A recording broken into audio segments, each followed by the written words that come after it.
Friends next हम लोग जो है फर्स्ट प्रॉब्लम पे बात किए थे। सेकंड प्रॉब्लम आपके सामने है। ये थोड़ा अच्छा प्रॉब्लम है, ठीक है। तो देखेंगे ये कैसे सॉल्व होगा, क्या क्या इसमें आपको फाइंड आउट करना है। पहले क्वेश्चन को आप अच्छे से समझिए। कहता है 3 kg of an ideal gas, कोई गैस है, कोई आइडियल गैस है, is expanded from pressure 7 bar and volume 1.5 metre cube. Expanded मतलब क्या, फैल रहा है, ठीक है। तो जाहिर सी बात टर्म लिख दिया है आपका एक्सपैंडेड। तो एक्सपैंडेड कहने का मतलब कि आपका जो वॉल्यूम होगा वो बढ़ेगा, ठीक है। एक्सपैंडेड क्या लिखा, from a pressure of 7 bar and volume 1.5 metre cube. और प्रेशर जो है 7 बार से घट के 1.4 बार हो जाता है और वॉल्यूम 1.5 मीटर क्यूब से बढ़ के 4.5 मीटर क्यूब हो जाता है। एक्सपैंड कर रहा है तो जाहिर सी बात है वॉल्यूम आपका बढ़ेगा ही बढ़ेगा। The change in internal energy, change in internal energy का वैल्यू आपको 225 किलो जूल दे दिया है। डी का वैल्यू आपको दे दिया है। The specific heat at constant volume for the gas is इतना, सीवी का वैल्यू आपको दे दिया है।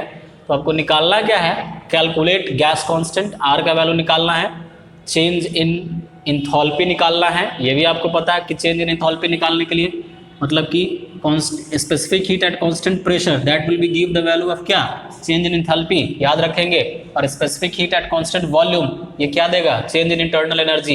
ये बहुत अच्छा और बहुत ही बढ़िया क्वेश्चन है। ये बहुत बार ऑब्जेक्टिव में ये पूछता है। और उसके बाद फिर आपको इनिशियल और फाइनल टेम्परेचर निकालना है, T1 और T2 का वैल्यू क्या होगा आपका, है ना। तो चलिए यहाँ पे हम लोग लिखेंगे पहले जो आपके सामने गिवन है।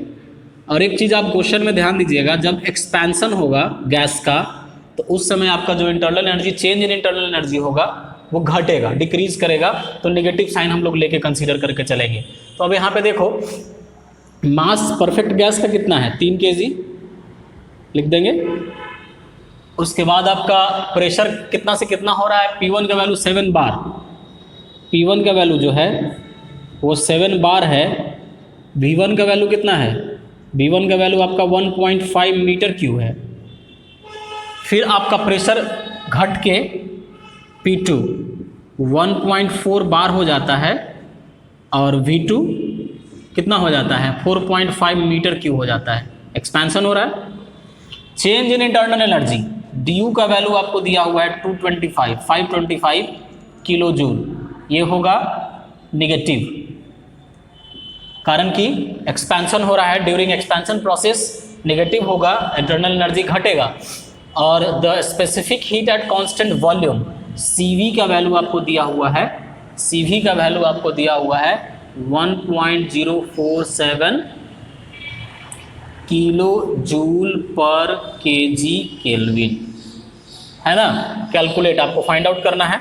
तो देखो ये जितना सारा प्रेशर है आप इसको छोड़ भी सकते हैं, चेंज भी कर सकते हैं। इसको आप न्यूटन पर मीटर स्क्वायर में चेंज कर देते हैं तो हो जाएगा 0.7 न्यूटन पर मीटर स्क्वायर, है ना। और ये हो जाएगा 0.14।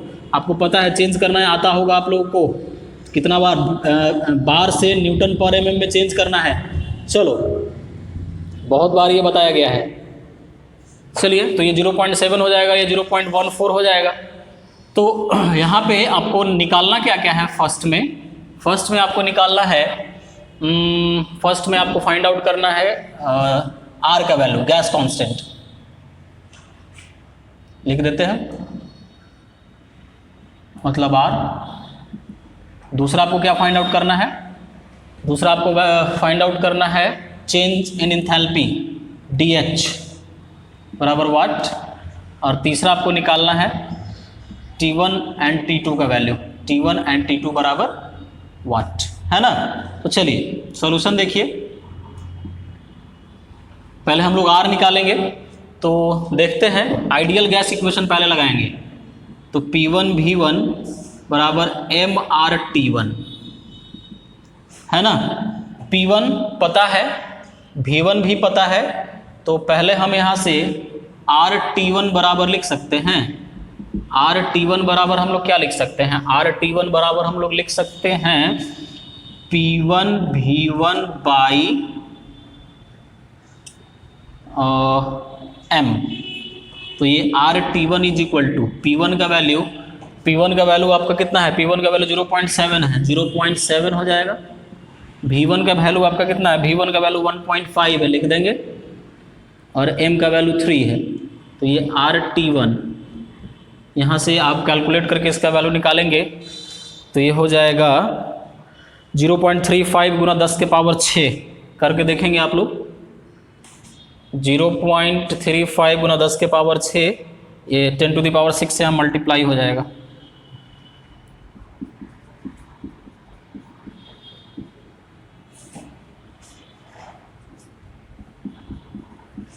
न्यूटन पर मीटर में चेंज करेंगे तो ये हो जाएगा आपका कितना, ये हो जाएगा 0.35 इंटू 10 टू द पावर 6, ठीक है।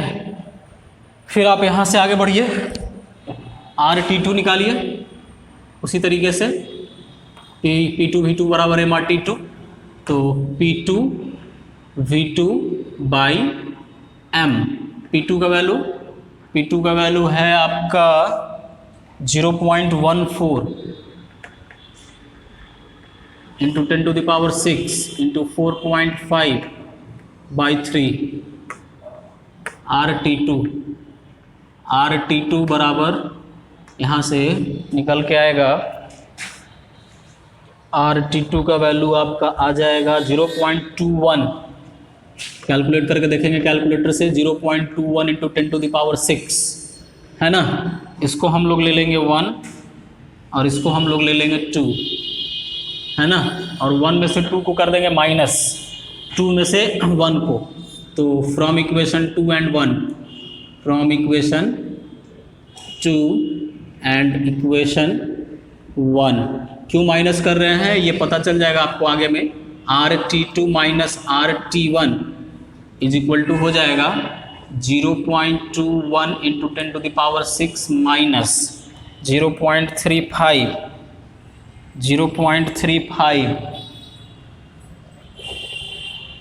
1 में से 2 को माइनस करिए, 0.35 into 10 to the power 6 minus 0.21 into 10 to the power 6, तो ये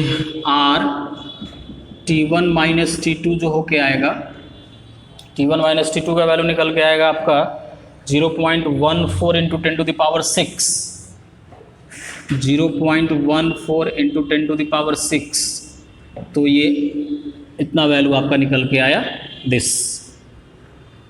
इसको हम आगे यूज़ करेंगे, आगे में कहाँ यूज़ होगा हम लोग देखेंगे। फिर उसके बाद आप देखिए, उसके बाद आपका दूसरा क्या निकालना है, दूसरा आपको फाइंड आउट करना है DH है ना, चेंज इन इंटरनल एनर्जी, तो सॉरी चेंज इन इंथैल्पी निकालना है। तो चेंज इन इंथैल्पी निकालने के लिए उसके पहले तो हम लोग पहले R का वैल्यू निकाल लें। तो सिंस यहाँ पे लिखेंगे R का वैल्यू निकालने के लिए आपको पता है as we know that change in internal energy बराबर क्या होता है, ये होता है mCV/dt है ना। और ये चेंज इन इंटरनल एनर्जी यहाँ पे निगेटिव हो जाएगा कारण कि एक्सपेंशन हो रहा है। m का वैल्यू आपका कितना है, m का वैल्यू आपका 3 है। CV का वैल्यू आपका कितना है, CV का वैल्यू हमने निकाला है, CV का वैल्यू 1.047 है, 1.047 इंटू ये हो जाएगा T2 माइनस T1 है ना। तो ये T2 माइनस T1 बराबर, ये आपका कैलकुलेट करके देखेंगे आप लोग, ये हो जाएगा this multiplied divided by this हो जाएगा। तो इसको हम यहाँ पे लिख देते हैं, आपके सामने डायरेक्टली लिख देते हैं। ये आ जाएगा आपका 167.14 माइनस में 167.14 है ना।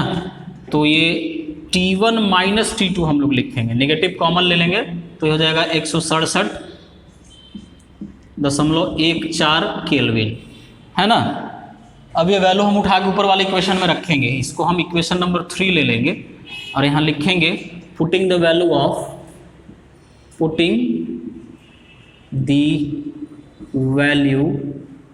Of T1 minus T2 in equation 3। ठीक है, तो ये हो जाएगा R T1 minus T2 is equal to 0.14 into 10 to the power 6। तो R बराबर हो जाएगा 0.14 इंटू 10 टू द पावर 6 बटा T1 माइनस T2। तो R का value 0.14 into 10 to the power 6 by 167.14। तो R का वैल्यू यहाँ से कैलकुलेट करके निकालेंगे तो R का वैल्यू आपका आ जाएगा 838 kilo joule KG kelvin. Joule KG kelvin, kilo joule में लिखने के लिए 0.838 किलो जूल केजी केल्विन 1000 से डिवाइड मार देंगे। ये मेरा पहला निकला R का वैल्यू। चलिए, जब ये निकल गया फर्स्ट R का वैल्यू, तो आपको निकालना है चेंज इन इंथैल्पी।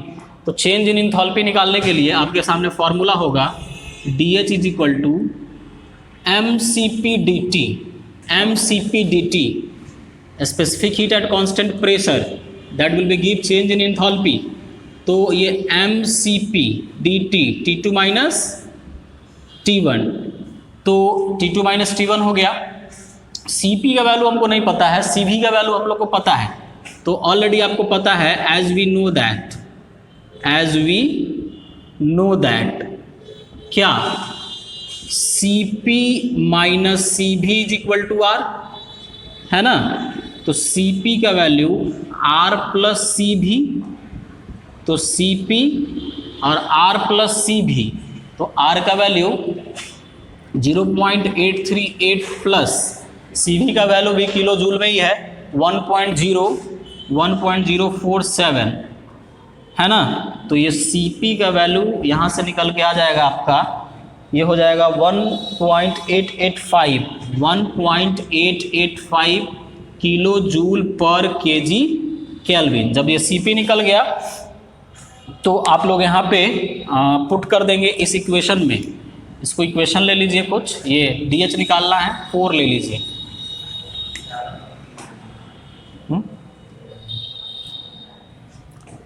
तो हम लोग निकालेंगे change in enthalpy.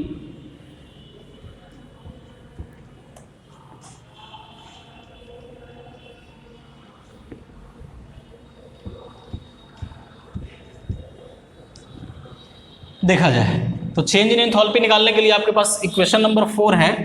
From equation 4 क्या है, DH is equal to MCP T2 minus T1 है ना।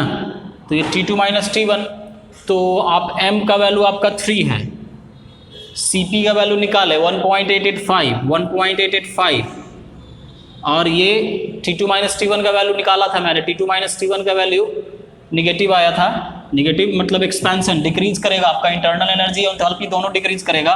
167 माइनस 167.14 है ना। तो ये DH चेंज इन इंथैल्पी यहाँ से निकलेगा और ये चेंज इन इंथैल्पी यहाँ से मैं डायरेक्ट लिख देता हूँ minus 945 kilo joule, minus 945 kilo joule. Negative sign क्या इंडिकेट करेगा, निगेटिव साइन इंडिकेट करेगा कि आपका जो इंथैल्पी है वो घटेगा है ना। तो यहाँ पे हम लिख देते हैं negative sign indicates that decrease in enthalpy है ना, इंथैल्पी घटेगा आपका। उसके बाद लास्ट आपको बोलता है इनिशियल और फाइनल टेम्परेचर निकालने के लिए।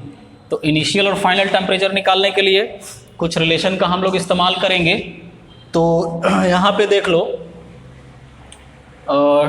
R बराबर T1 माइनस T2 आया है और Cp का वैल्यू ए आया है, तो R T1 माइनस T2 बराबर इतना, R का वैल्यू इतना। देखते हैं, इसको सॉल्व करते हैं। पॉज कीजिए। हमको इनिशियल फाइनल टेम्परेचर निकालना है, तो आप देखिए यहाँ पे ध्यान दीजिएगा, फ्रॉम इक्वेशन 1